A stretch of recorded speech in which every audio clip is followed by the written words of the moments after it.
Thank you all for coming today.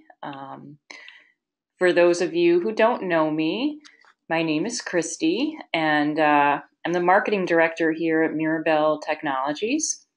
And I wanted to do this webinar because I have a background in advertising and publishing, and I've also helped grow companies. And I thought I could help steer and provide some guidance for publishers who are getting into this new trend of creative services.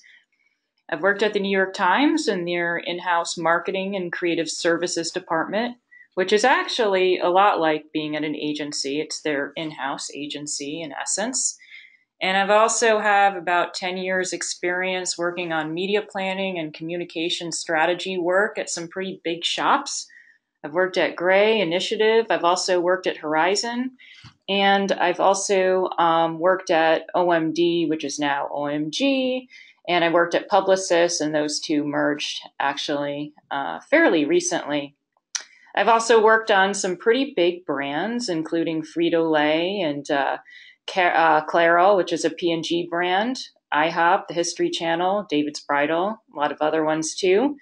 And I've helped grow some emerging companies.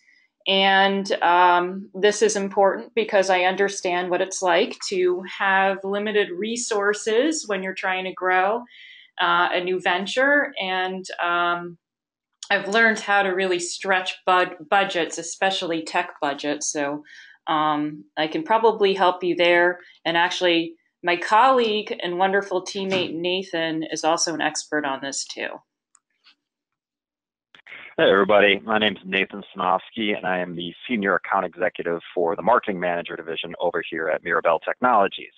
As Christie alluded to, I have a background of working with some tech and software industry and spent my entire career in that side of things. And while Christie can help you out with understanding some of the nuances of procedures and operations for you as you take on this new role, I'm going to try to come in and help out with giving you an idea of the resources and technology that might be available for you that can help you out with this. So thanks everybody for showing up, and Christie's going to go ahead and get this thing started, and I'll talk to you soon. All right, cool. Thank you, Nathan. And if you have any questions, please feel free to chat them in the window. If we don't get to them right away, we'll get to them after the webinar. And if we still don't get to them in the webinar, we'll definitely get back to you. So yeah, so we're here for that. Okay, so why did we have this webinar?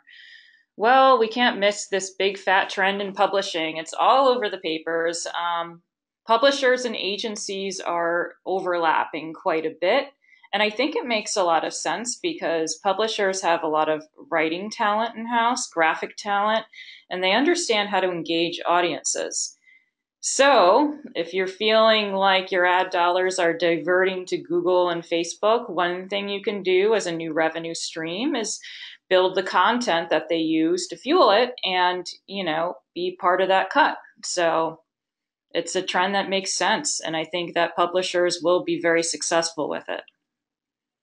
So just to give you an outline of what we're going to be covering, I'm just going to cover a brief history of creative services billing practices and how they've changed, because if you are starting to offer these kinds of services, the billing can be a little complicated, so I'll be talking about that for a bit.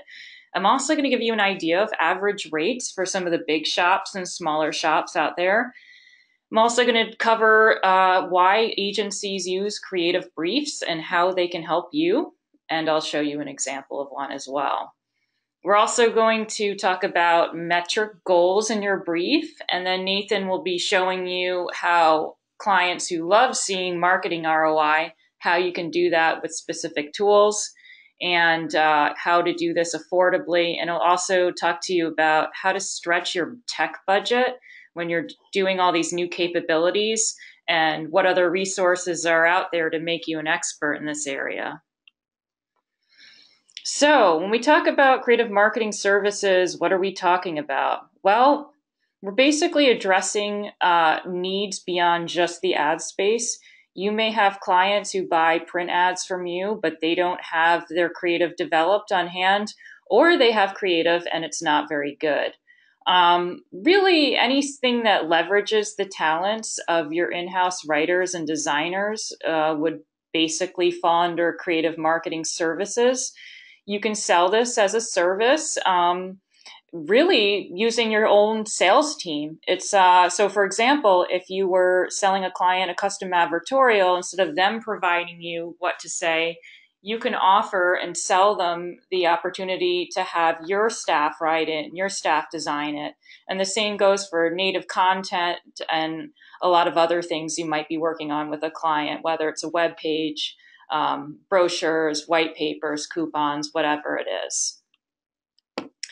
So, that being said, I think that publishers are actually equipped to start doing this right now. You'll still have your sales reps selling ad space, but it's just the other side of ad space, the content that goes in the ad space. And you have the same writers in-house. They'll write for your publication, but they'll also write to engaging content about that will promote your client's business. Then your designer, same thing. They'll design for you, and then they'll also design and help your clients. And your project manager and production manager, there's not going to be a whole lot of change there. And your billing manager, pretty much the same job. They can basically bill you for your clients for ad space, and they can bill the same clients for creative services, and they can even do it from the same CRM system. So if you're using Magazine Manager or Newspaper Manager, you can do all that too. So it shouldn't be an issue.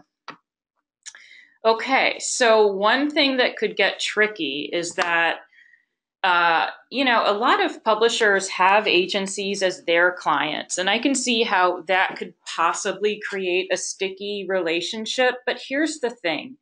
One shop doing everything nowadays is very rare, and partnerships can be very critical for success. So even if you can write for every medium out there, whether it's blogs, white papers, TV, radio spots, advertorials, or collateral, you probably won't handle every aspect. So for example, if you write a content piece for a client, you might actually be working with an SEO firm who's buying, or SEM firm who's doing some more of the search optimization for it.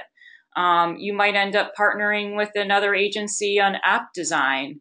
So I think that there's enough work out there in the world of digital media, especially, that there's probably not going to be a whole lot of overlap. And I think if you recommend certain clients to one of these partners, then they'll return the favor. And I think there are some opportunities to really work together there. So billing has changed a lot for creative marketing services. When I started, things were very different. And really, the point of this is that there's no right billing model when you start providing these kinds of projects for clients. If your client is happy and you're profitable, that's the right billing model.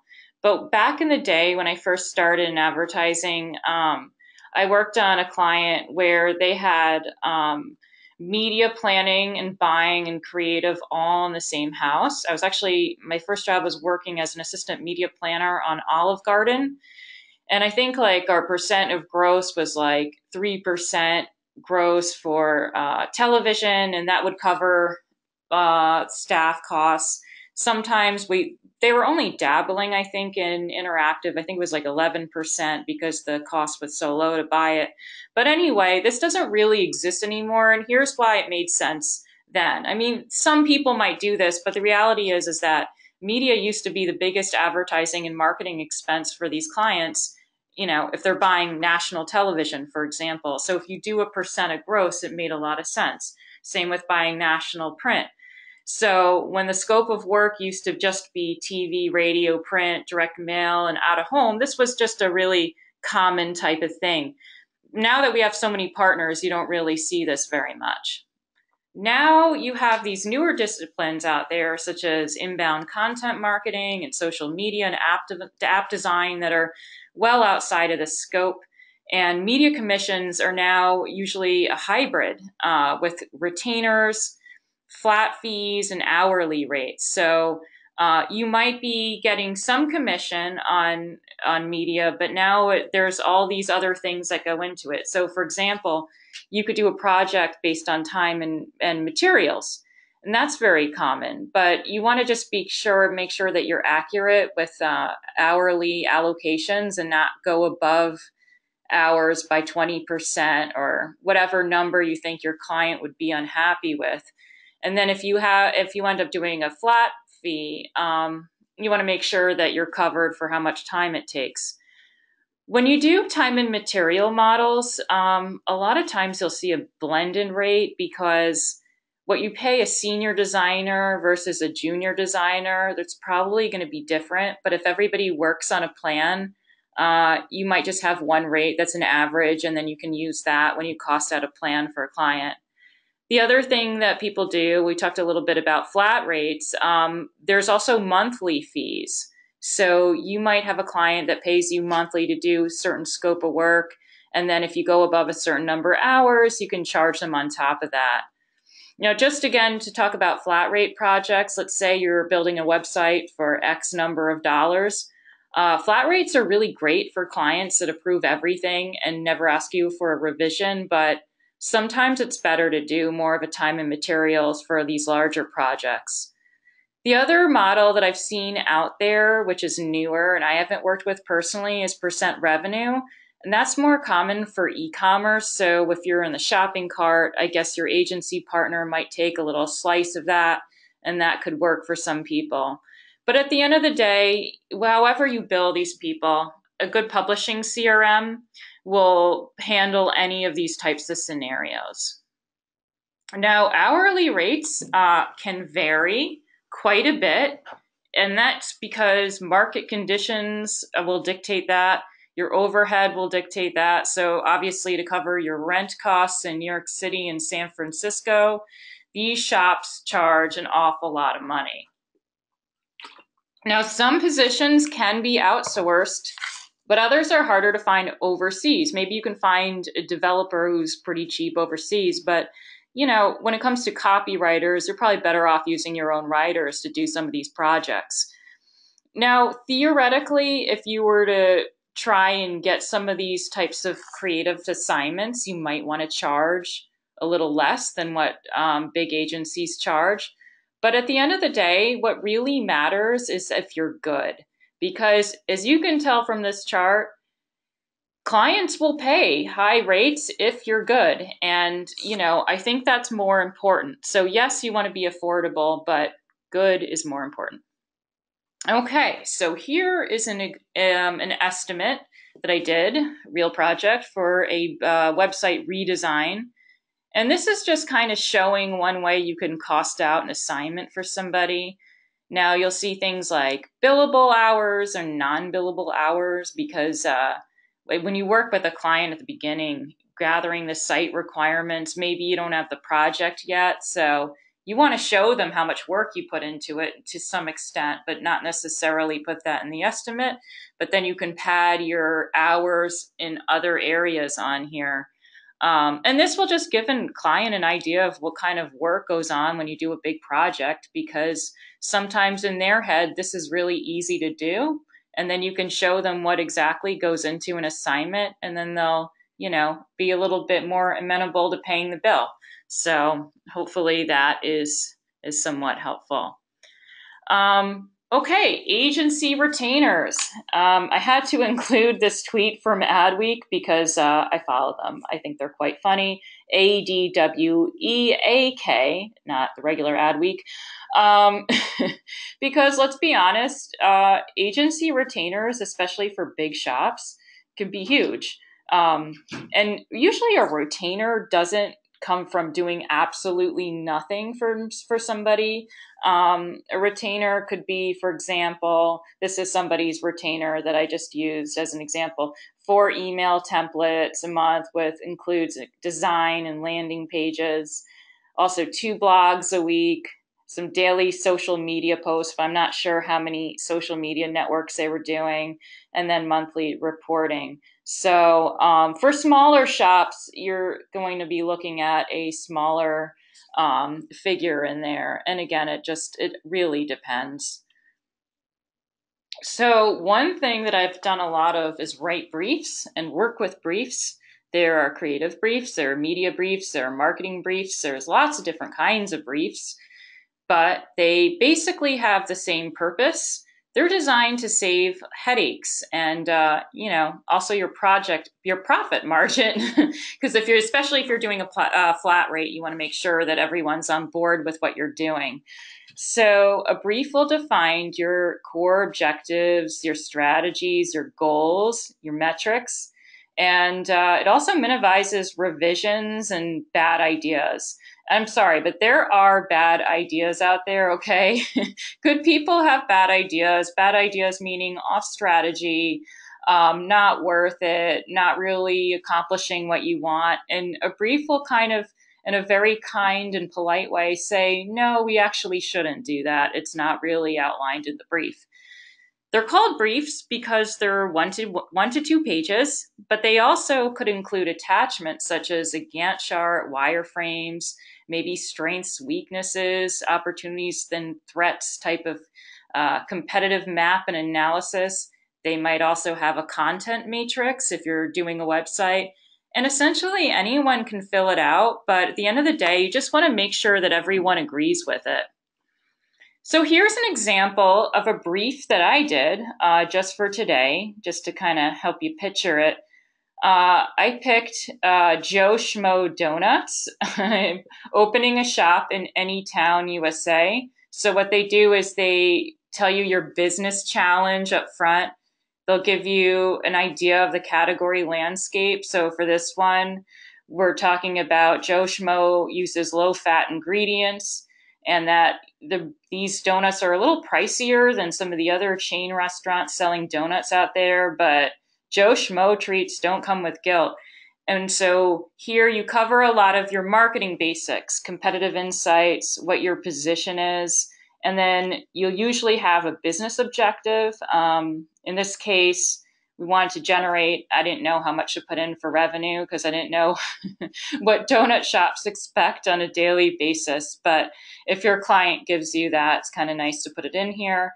And then your marketing objective, generate awareness, strategy. Okay, I want to inspire trial, get people to start trying these donuts and showing up at the store. So we're going to do a dollars off coupon and a print ad, and we're going to do a blog article on the health benefits of donuts. And then we're going to do a dedicated email to sophisticated foodie list that a publishing company has, because they always have lists of all these engaged people and whatnot. So we talk about the role of communications to trigger cravings. Now, your brief does not have to look exactly like this, but these are things that you just think that are important before you start doing any design work. I also threw in here reason to believe, the right to win, very common to see in agency briefs. What is it about it that makes it special and unique? And here I wrote, our donuts are like crack, but they don't make you fat. And then single most important thing, which steers the creative direction, Joe Schmo Donuts satisfies dangerous cravings. Now, here's another thing you want to put in your brief, success metrics. How do you know if this is working? Okay, we're going to look at email clicks and opens, number of times people download coupons, and how many coupons get redeemed as just a way to measure whether or not this worked. And then any requirements that your client wants to give you, you have to use this color, you have to use this logo. You always want to make sure you cover your bases in there. Briefs don't have to all look alike. They can be much simpler than this, but a good brief will mean that your client knows what to expect and that the people who are working on it know what to do. And other things I see in these briefs, sometimes they have like brand personalities. Sometimes you can get fancy with your target audience and get into these whole segment personas. You can talk about your primary target versus secondary target. There's other things you can add in here that you think might be helpful. But what makes a good brief? Well, that's a good question. For one, you want to be a little careful with your projections, because clients will say, hey, if I spend this much money with your publishing business and you do the creative, what's it going to get me? Okay. Fair question, and it's understandable. Any of you who are sales reps, I'm sure, can relate to clients screaming about ROI. Well, here's the thing. Big agencies have tried to do this. I remember working on TV optimizers, and they get this wrong. You can dump in a whole bunch of money into an optimizer and spit it out at the end, and say it will show you how much product will be moved by X amount of dollars dumped into prime time or whatever. And it's not very accurate. Because the problem is that your creative could be worn out. You could get a PR crisis. You can have a competitor show up, and there's market conditions that are out of your control. So, what I would recommend is actually showing historic metrics. If you have a client who's bought a lot of media from you in the past, maybe showing, okay, when we did this last year, what did this do for your business? And trying to show some sort of a metric snapshot of what that does. The other thing too to keep in mind with a brief is that you want to focus on what moves product. Effective marketing isn't always good, and I think that TV is proof of this. The reason you see terrible ads on TV is that they did some ASI testing, and people asked at the end, "Oh, what products do you remember? Would you consider buying this? Does this sound like something you want?" And when people say that they remembered a brand and they said that they thought about buying it, it passes testing and then it gets on the air. So that's kind of so. Of course, you don't want to create anything that's terrible, but if it's effective, it's effective. It's good marketing. And then, of course, a brief, if it's good, it will include attainable metrics and success metrics that you should expect. So everyone is familiar, I'm sure, with a funnel, of course. But when you pick metrics, it has to make sense for the customer journey. B2B and B2C marketing funnels can look a little different, but some of the same marketing principles are the same. So at the top, you really are all about generating awareness, wanting people to explore and engage with your product.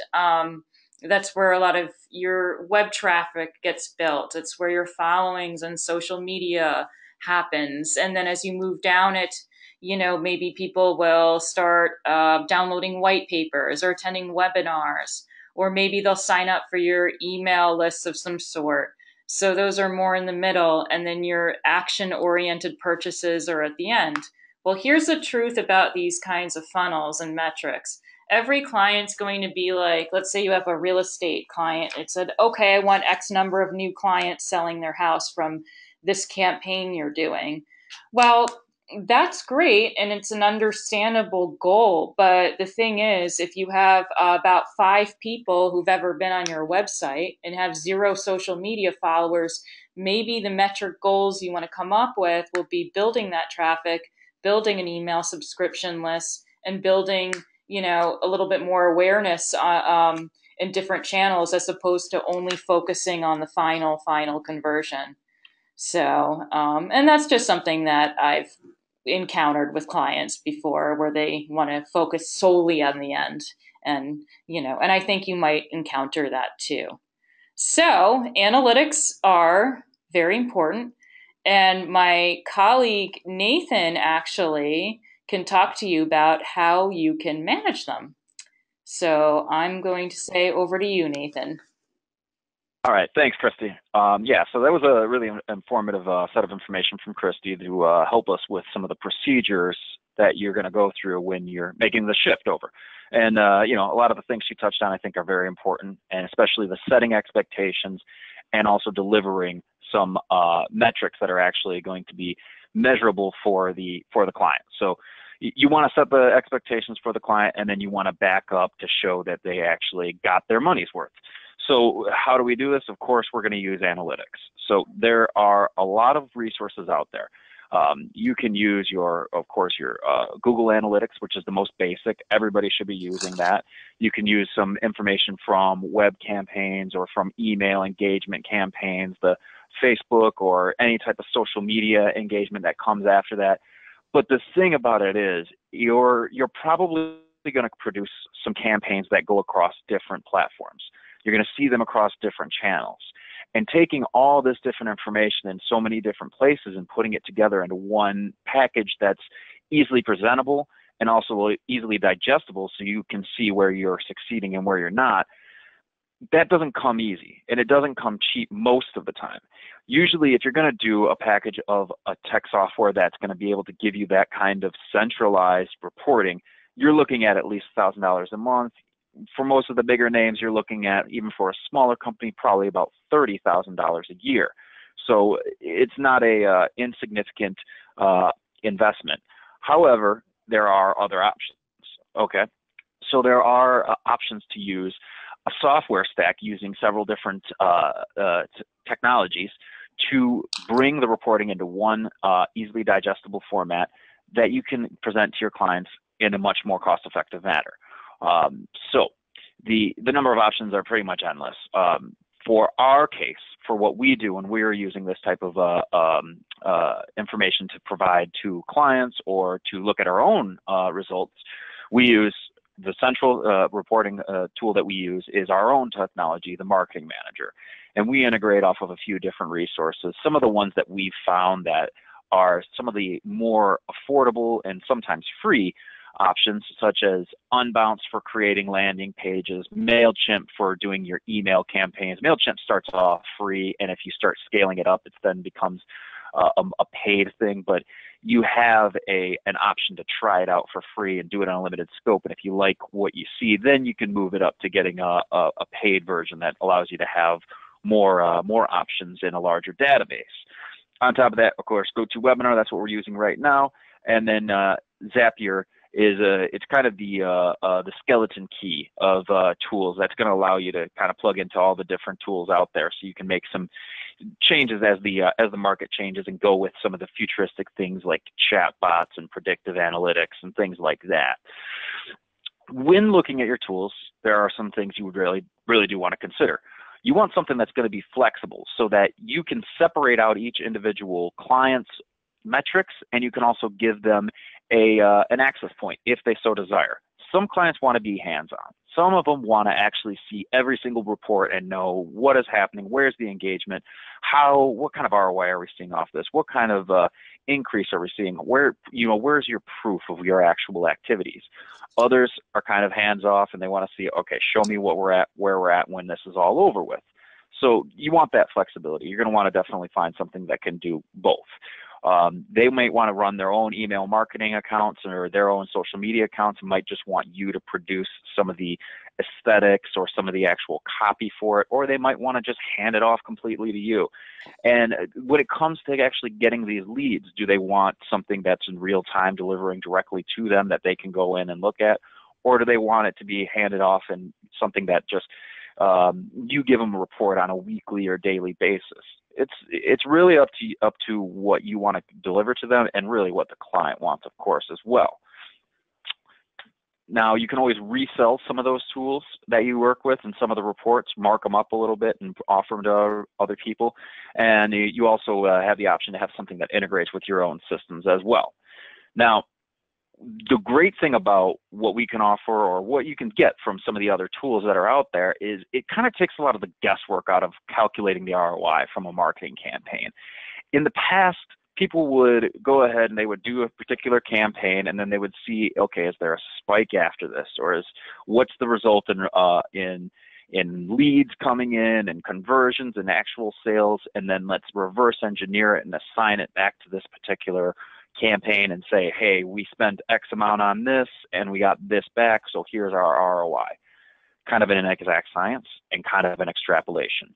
Nowadays, we can actually show you how many of your campaigns have actually touched every individual on every channel, and show you a way to reverse back with definitive intelligence on how they actually interacted with these campaigns, and assigning ROI on a basis of on a scientific method instead of an extrapolation or a guess.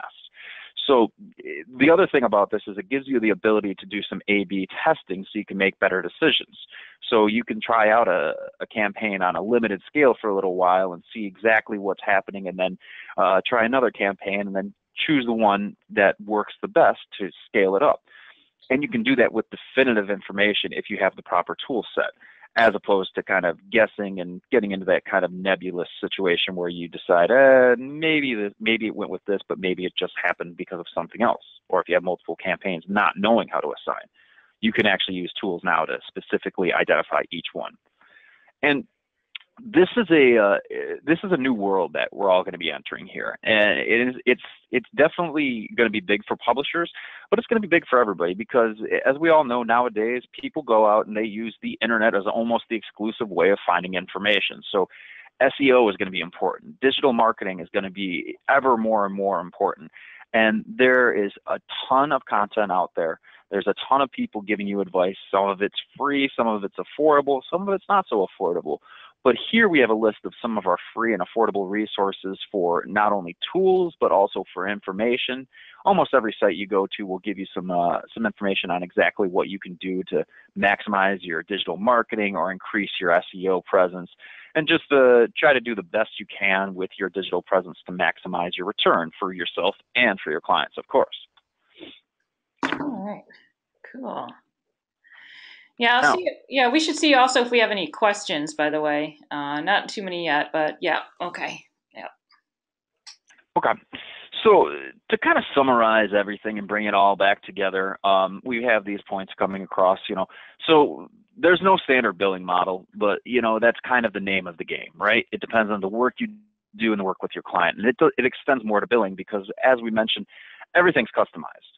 If the client was looking for something that was going to be a one size fits all, then they can go out to buy some sort of a set of software, or they can buy some pre-made templates and things like that. They're coming to you for a customized option that meets their needs. So the billing needs to be customized as well. Quality is always going to be more important than price in the end game. If somebody spends X amount of dollars and gets no results, but they spent X plus Y and got some great results and it ended up being more, hey, they're always going to go with option B. They'd rather have some results than something just spending money, less money, and getting nothing out of it. It's about the ROI. Now, the clear creative brief, it's very important in every relationship to set your expectations and to meet them. That way, nobody's going into this with some sort of belief that something's going to happen that nobody has any intention of happening. And along the same lines, you need to report metrics. You need to show them that you're being effective, but you also need to manage the expectations, and don't overpromise and underdeliver. Go with the opposite. That's always going to work out better for you in the long run. Along the same lines, pulling in all those metrics, getting all those analytics, if you're using a bunch of different tools that are disparate and don't talk to each other, that can be another chore. It can be a little bit difficult. And if you get multiple different clients, that starts to become a job in and of itself. Luckily, we have a tool that can help with that and can help with many other regards as you go through this process. But ourselves and others are available. But, you want to try out the Marketing Manager, give it a look. We're always available for that. Nathan, I have a really good question, actually. I was just asked.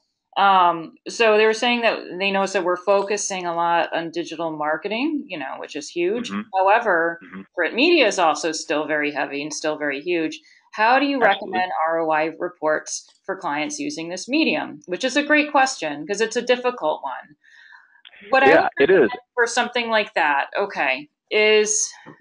well, it depends on the kind of ad and what you're advertising. That actually may be the one time, if let's say you're designing a brochure or designing a print ad, that may be the one time your client doesn't harass you for ROI because they're used to that print is a slower build.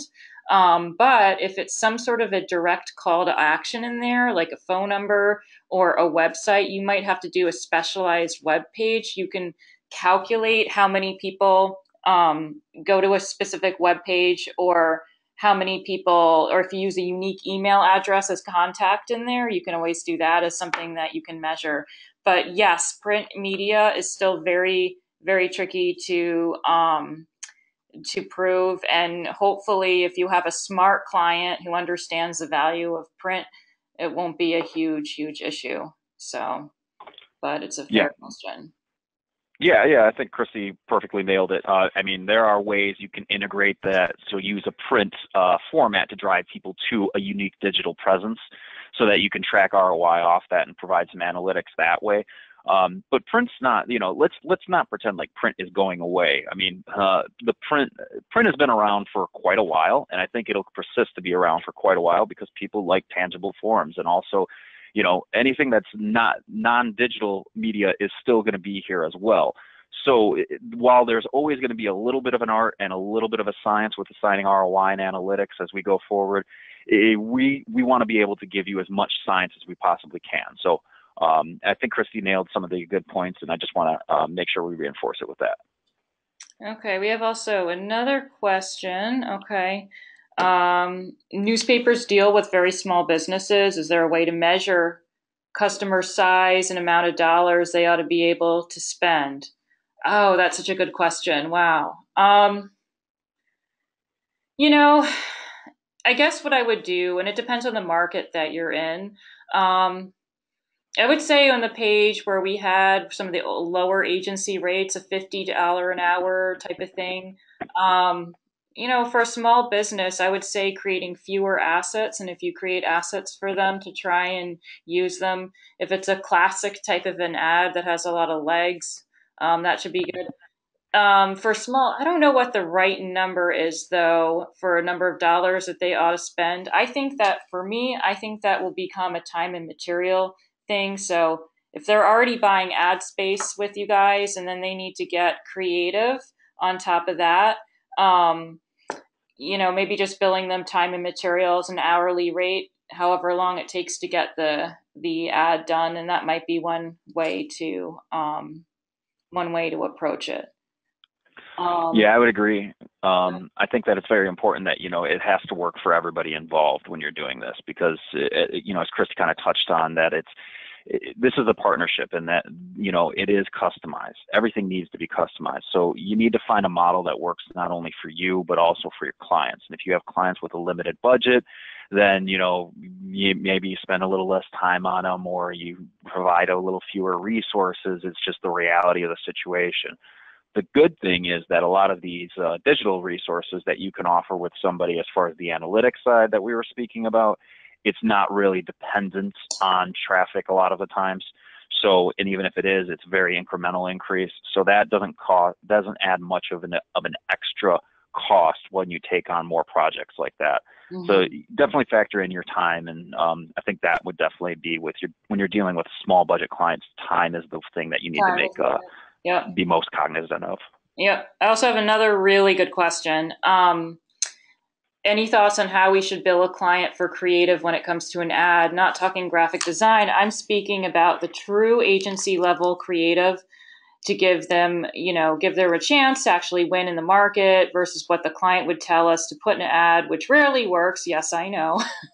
There are bad ideas out there, agreed, but we get blamed for it. What is the going rate for creative services and concepting from headlines to slogans to pictures? Okay, great question. I'm going to go back to a slide all right.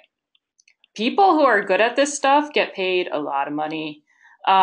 Your creative director, they could be getting in big markets like $300 an hour. So basically what I would recommend doing this situations, I would maybe have a retainer for whatever it is. If you're rebranding them and you're doing their logo, doing their headline, and have it as part of a retainer and then do hourly on top of it.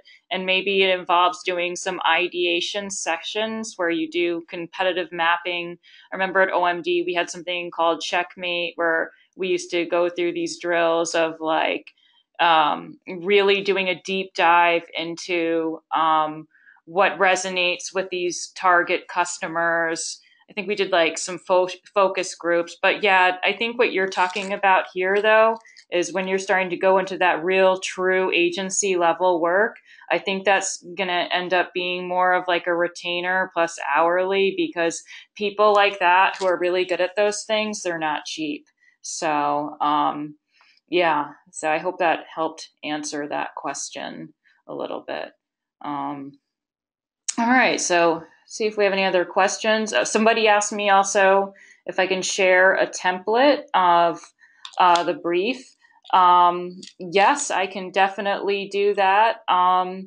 I have, like I said, the brief can really be whatever you want. But oh, by the way, if you're doing really grinding into those like deep creative projects, I'll put some other things in there that you might want to have in there, such as brand personality and a lot of other stuff.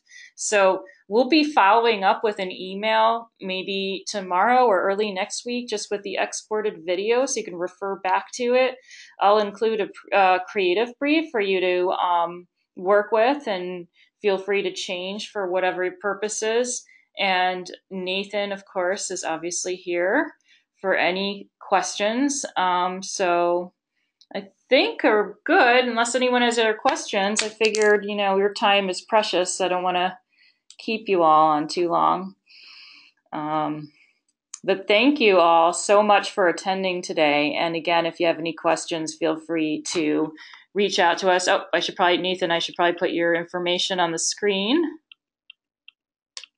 Voila, here we go. And you can keep in touch with us as well on Twitter and LinkedIn and Facebook. All right. Well, thank you, everyone. And we'll be sending out a video soon.